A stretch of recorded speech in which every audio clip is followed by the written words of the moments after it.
the rain for your weekend. We have the latest on how much rain we're expecting and giving you the alert for possible showers and storms by the end of next week.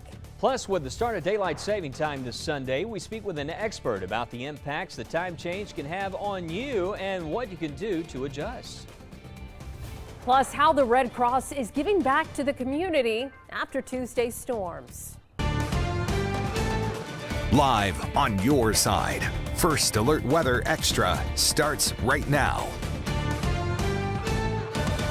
And welcome into Weather Extra. Lauren, it just seems like every time we meet up here, we're talking about a story about after storms. It's just been a very active pattern. It has, and honestly, Wes, it doesn't look like it's going to be changing anytime soon. No, and this weekend, need to keep an eye on next weekend, especially seeing some long-range data here. Let's talk about what's on the way this weekend. The next big thing, we're watching a low-pressure system take shape, and it's going to move across the state tomorrow. Now, Lauren, it looks like this is going to stay to the south, so we're actually going to be on the colder side of this. Right, and that's the thing. You look at these systems and think, oh, well, if it's going to be cold, could we get snow? No, that's not this situation. No, not in this situation. But what's interesting is behind this, we've got the trailing upper low that moves through. Now, if it were colder, that's the kind of system that could generate snow. And it wouldn't surprise me. Some of the models were suggesting around the Memphis area, perhaps a few snowflakes trying to mix in as this moves through. But tomorrow night's when most of the rain is on the way. You can see as far as the warm front and the warmer sector. Let's go ahead and take this full screen. You can see there off to the south. That's where the unstable air is going to be located, closer to that big L, that low pressure system. And as that system tracks to the south, we need to watch down along that warm front down the South Mississippi, South Alabama for the possibility of a risk. But notice as that moves through tomorrow night, it will become breezy into Sunday morning. You may hear some rumbles and that rain starts to increase. And then as that slides on by, behind that's when we're going to have some rain that will wrap in. Now, as far as the severe weather risk, the Storm Prediction Center has far south Alabama highlighted in more of a marginal severe weather risk. This is not an elevated risk, but it is level 1 out of 5. That all stays south of us. Again, this weekend, I'm not too concerned about a severe storm risk, but there will be some rainfall impacts and some rumbles possible late tomorrow night. During the day tomorrow, your Saturday plans right now still looks good. Looks like for most of the day tomorrow, rain holds off, maybe a couple isolated showers, but this moves in late tomorrow night. And then again, maybe some storms south. Sunday, with this trailing system that moves through, it's going to stay overcast. It's going to be breezy out there. It turns colder. And then those showers, we might actually have a bit of a break in the activity again on Sunday. Just not a total washout, but then the showers come back, breezy, colder, drizzle, kind of a dreary setup by Sunday night. And that's going to last into early on Monday. But talking about next week, one of the next big things we're going to be watching next week, we do have a system coming up, looks like around Thursday and next week, that could generate some stormy weather. What you are looking at is the instability charts, and I'm watching Thursday. See right there, might be enough energy for some storms later in the day on Thursday, and we especially need to pay attention by Saturday. Of course, we're going to talk a lot more about late next week, all coming up in the extended forecast. Lauren? Thanks, Wes. Well, in the interim, at least, daylight saving time begins on Sunday. Early Sunday morning is when we spring forward. The good thing about this time of the year is you get that little bit of extra daylight, that little bit of extra oomph to get you through the rest of the day. Problem is you lose an hour of sleep if you're a napper like me. Not a fan of that. However, let's look at those changed sunrise and sunset times on Sunday. So the sunrise time is going to be at 7:05 a.m. and then the sunset, that's the best part, setting closer to 7 o'clock at 6:50 on Sunday. So we always tell you this time of the year, whether it's when we have the time change in the fall or as we get into the spring months, you want to make sure this is a great time to go ahead and replace batteries on your NOAA weather radios and your smoke detectors. Just good to have that set in stone routinely doing it. And of course, download the WBRC First Alert Weather app. We certainly use those to alert us, the smoke detectors and the NOAA weather radios, but also want to make sure we're staying alert with any weather alerts right through our app. Well, speaking of daylight saving time, I had the chance to speak with Dr. Anita Varkey, an internist at Oak Street Health Primary Care, who told me about some of the adverse effects daylight saving time can have on people, especially seniors. So specifically, Dr. Varkey, we are seeing daylight saving time beginning on Sunday. And what are some of the negative issues with this? Well, while we label this as springing forward, which sounds delightful with more sunlight, there are real health consequences to losing an hour of sleep that go beyond us waking up Monday mornings and maybe feeling a bit more groggy.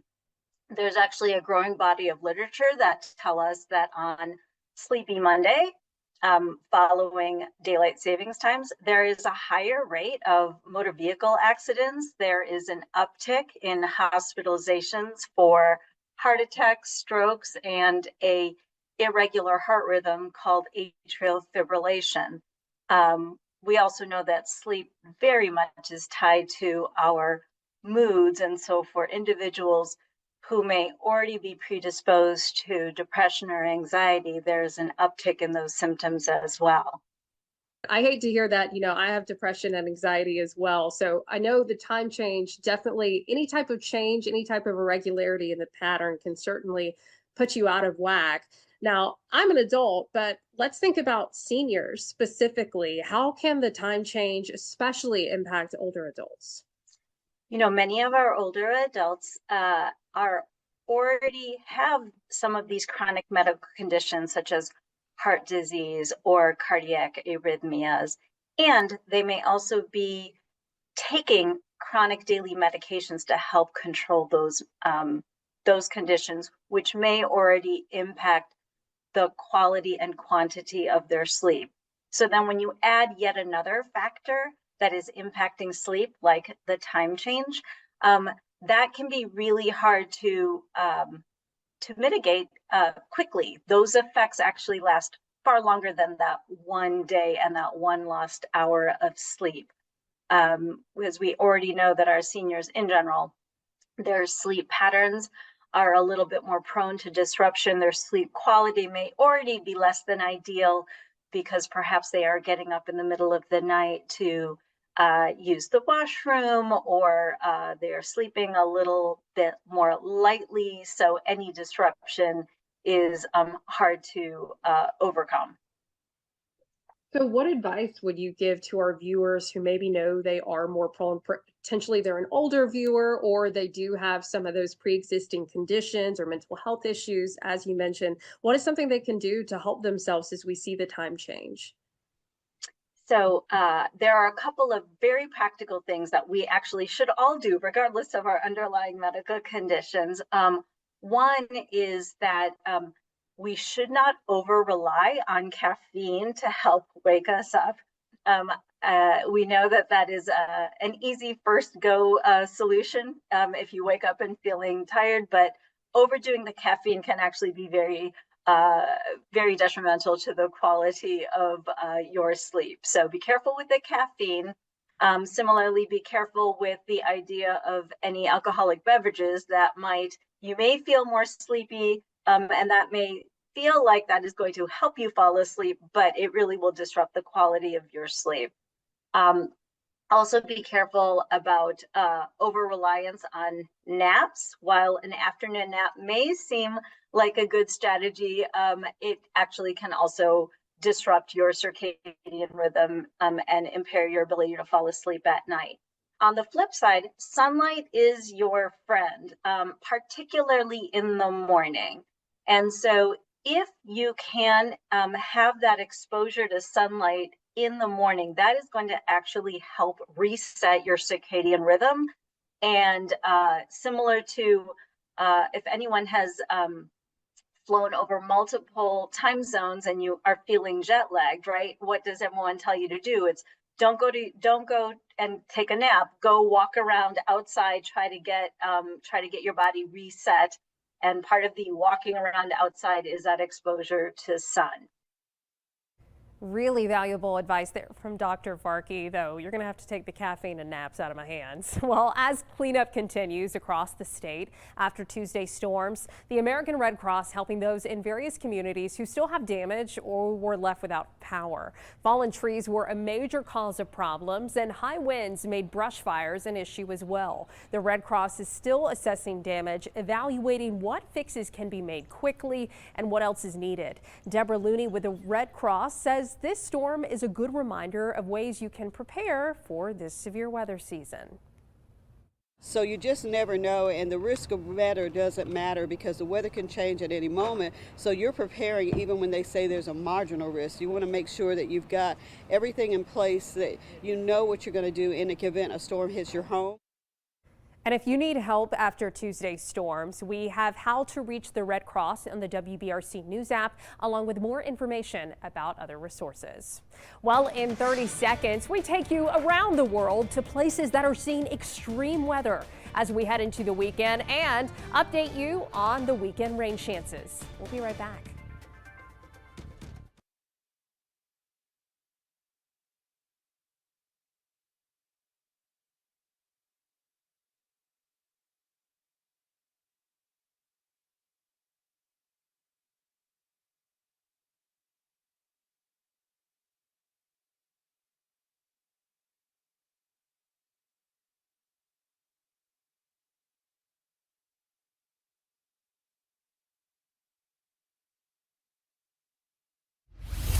Looks like a perfect night for some baseball out there. Checking out the view from Straight Mountain in Blount County. First Alert Sky Vision there at Appalachian School. The temperatures will cool off into the 50s for overnight lows. We're at 64 here, dry right now, low dew points, and we've been talking about those low humidity values. But tomorrow we are going to see those clouds move in. We stay dry during the day, but the rain chance will ramp up late tomorrow night, and we might actually have a few storms. The wind becomes northwesterly and then an increasing northeast wind tomorrow night. It will become breezy at about 10 to 15 miles per hour overnight tomorrow night and into early on Sunday. One thing we've been talking about, a lot of the fires and the wildfire conditions out there. There were some prescribed burns happening today. We had some smoke transport. I noticed one storm that was one fire, I should say, that was just south of Montevallo, and the smoke plume for that drifted north. I had a lot of folks asking me in Shelby County, why is it so hazy out there? But it's more of those burns that's been happening across the state. But with the wind flow shifting around tomorrow out of the northwest direction,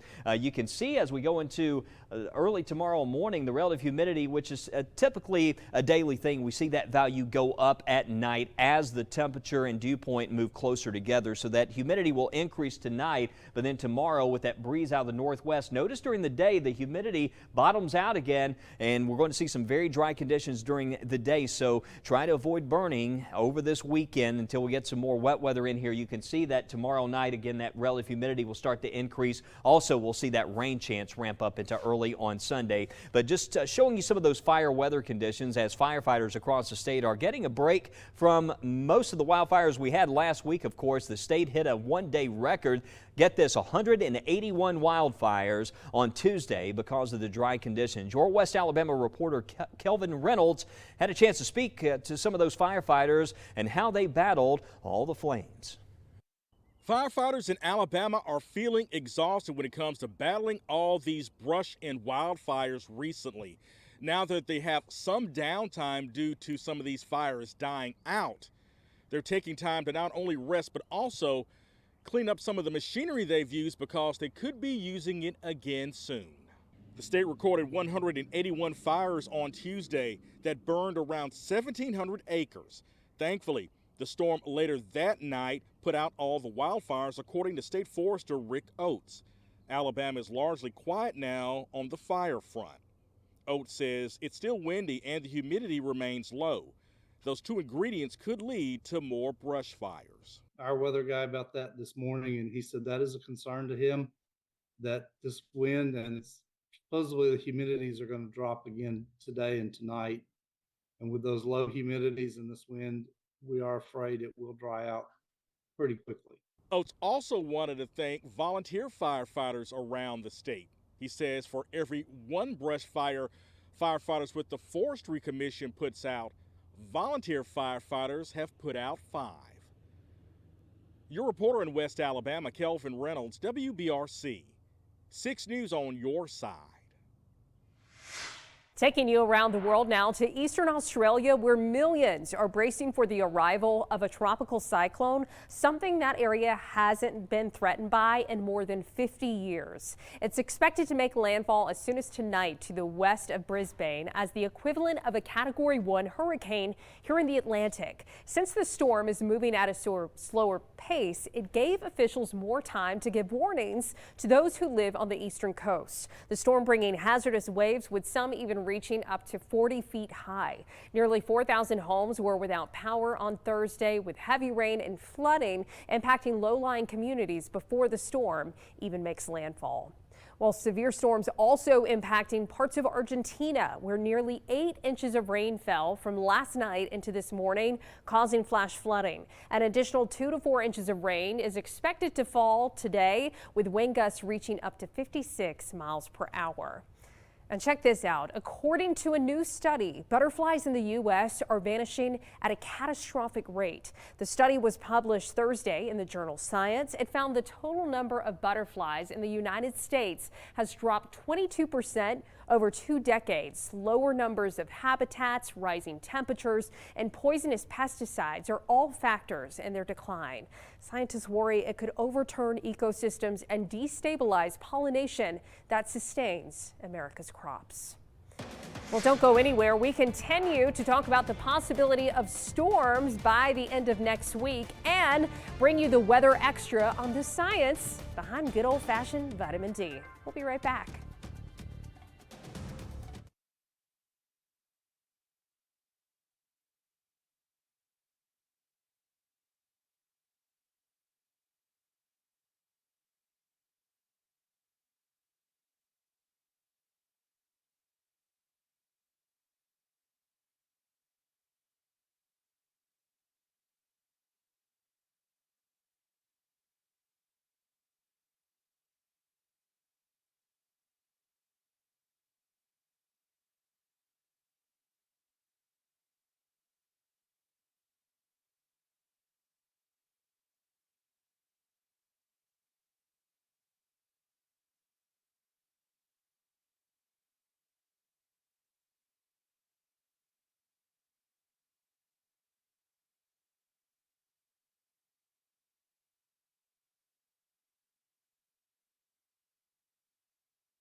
Welcome back into First Alert Weather Extra. Dry weather out there tonight. We could, though, see a few showers after midnight. Just a small chance of a couple of isolated showers. Some more clouds will move in. Not feeling too bad out there. Temperatures in the 60s right now. We'll have overnight lows down into the 50s to start the day. If you have Saturday morning plans, it will be dry to start the day. The winds will start to pick up again by tomorrow night. We'll see more of a northeasterly breeze as a low pressure system tracks just to our south. We're going to be on the colder side of this, so we don't really expect a major risk of severe weather. But notice as we go into Sunday, still kind of breezy. I know it was windy out there today, but with these fast changing weather patterns out there, we go from one system to the other. There's not much room for things to settle down, so these winds start to pick up again. So we'll be watching for those breezy conditions for tomorrow night and into Sunday again. But right now, we are dry. This is a look at forecast radar, and just to show you that tonight, this evening, no rain expected, but after midnight, you can see maybe a couple of showers. And then as we go into the day tomorrow, dry in the morning. For any plans you have before lunchtime tomorrow, you're in good shape. The afternoon, not seeing much rain. Wet weather really doesn't start to ramp up until late tomorrow night. We'll see showers and possibly some storms. Greater chance for some of these storms back to the south. We'll need to watch in here around Clanton. Could have some loud rumbles in the parts of Tuscaloosa, Shelby, and maybe down around southern Talladega and Clay counties. Just giving you that first alert as those storms move on to the east. Still could see some rain to the north. I don't know if we're probably going to hear as much thunder there as you go north of I-20, but the rain's not over. So even if tomorrow night and into early Sunday we see more rain in areas to the south, we'll catch a bit of a sort of a break there, a lull in the activity early on Sunday. But here it comes back late Sunday because we have a trailing upper low. Notice 48 in Hamilton with rain. That is a cold, rain, dreary conditions there for Sunday night, breezy conditions as that low moves in. And you can see the coverage actually favors northern areas for Sunday night for a greater rain chance. And you can see that low, it just rotates right on through here as we go through Monday morning, and then it's out of here. After that, we'll have a couple of dry days, and we'll be watching the end of next week for some wet weather. But widespread rainfall more likely into tomorrow night and into early on Sunday as we spring ahead 1 hour for daylight saving time. Back in the 70s, Tuesday, Wednesday, a couple days to circle next week for outdoor projects. Nice weather expected. Watching Thursday and next week for that chance of storms. Some of those could be strong. And then that following weekend, of course, we have the eclipse happening, the total lunar eclipse next Thursday night. There's a chance we could see a break in the cloud cover. But right now, as we go to meteorologist Lauren Linehan, we're going to talk more about that threat for storms next week and what we need to watch out for. Yeah, Wes, and one reason we are watching this storm threat so closely is because next week is going to be really warm. As we look at the temperature outlook beyond the 7-day, this is looking at March 15th through March 21st. You can see across the eastern half of the U.S., temperatures likely running above average. So anytime you see those warmer temperatures, that's fuel a lot of times for these storms. And looking at the precipitation outlook from March 15th through March 21st, you see across the Birmingham area and Alabama, above average precipitation possible. So we do want to give you that first alert that we're watching the potential for 2 severe threats next week. The first would be on Thursday, March 13th. So this one right now doesn't look quite as impressive as potentially the one next weekend. Remember, this is all beyond the 7-day, March 15th through 16th. So we're trying to figure out, could this be a situation where we have storms on Saturday and Sunday, or one or the other? Just know we're generally watching this window. So one of the reasons that we have been watching this is because we see some of those storm ingredients, those severe ingredients beginning to line up. So this is looking at Tuesday of next week, this is looking at this past Tuesday, really. And as we go forward in time, we will continue to watch what happens. So what we're seeing right now is a disturbance that's going to be coming in as we get into the weekend. But once we get past that weekend disturbance and look ahead to next week, that's when we could be seeing the possibility for those ingredients really coming together, more of that storm fuel and energy. So this is showing the system next week, next Saturday and Sunday. See, it looks like it could come near us Saturday and then potentially linger into Sunday. So we're going to have to watch for not just a storm threat, potentially a flooding threat. Right now, it looks like that storm fuel and those ingredients are especially going to be more robust over Mississippi early next week. So we're just giving you that first alert that we're going to be watching it. Make sure you tune in with Matt and I this weekend. We're going to be keeping a close eye on some of that latest data. And if need be, we'll certainly declare a first alert weather day. Well, now we're taking you to the healthy living on the sunny side of life. Dan Smith has the details on vitamin D in your moment of science.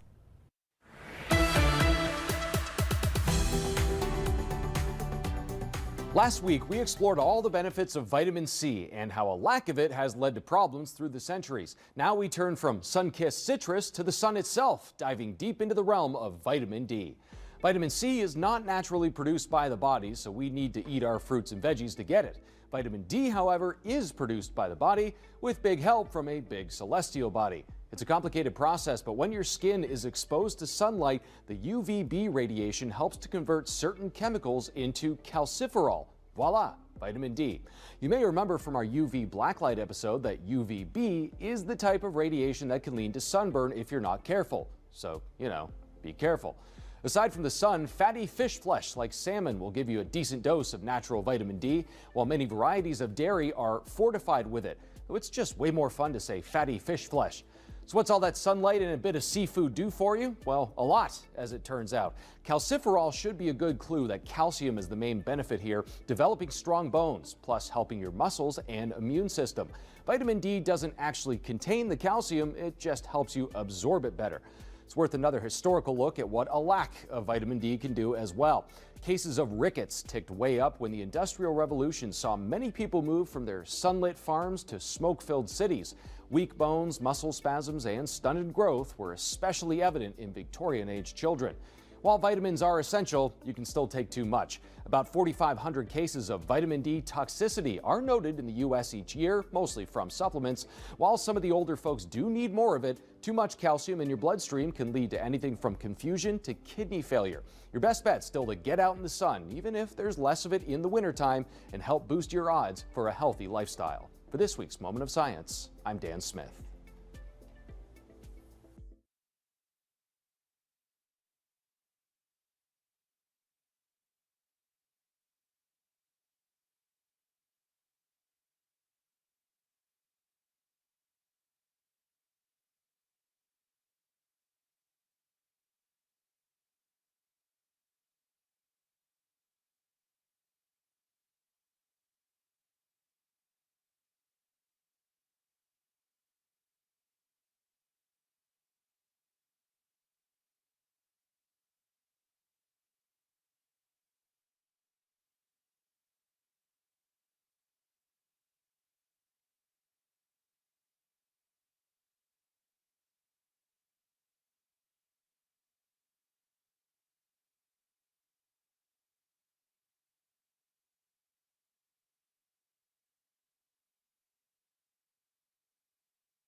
have a first alert warning for any bass fishermen that may be heading to Lake Guntersville tomorrow. You know, you throw your crankbait out there and a pelican lands.